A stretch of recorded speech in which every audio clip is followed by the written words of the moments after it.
Today, I will be talking about the things we need to remember to successfully export outside the Philippines. We will be talking about the documents and laws that we need to remember for us to smoothly export outside of the country.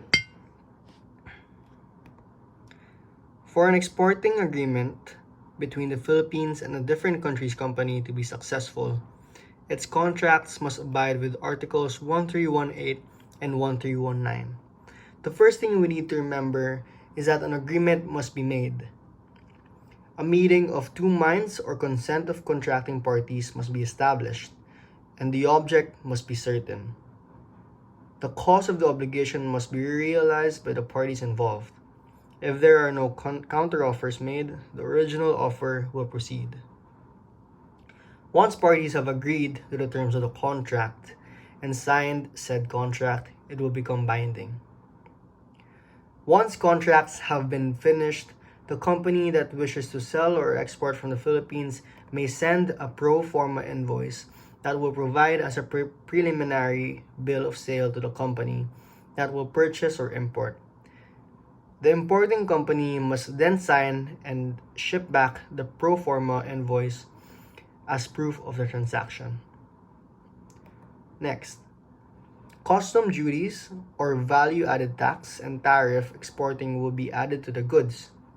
A certificate of origin as well will be needed to declare from which country the goods were made. It includes the product, its destination, and where it was exported. This will determine if the goods are eligible for import. Other forms of taxes may be included to the product. Some countries have made agreements with the Philippines that allows trade without barriers of forms of tariffs between them. This is called Free Trade Area or Free Trade Agreement. It wishes to increase the specialization in their respective comparative advantages. A document called a bill of lading is needed in different procedures, including the time in which the goods that are wished to be exported are in transit. This document allows the goods to be transported to the location which it is destined.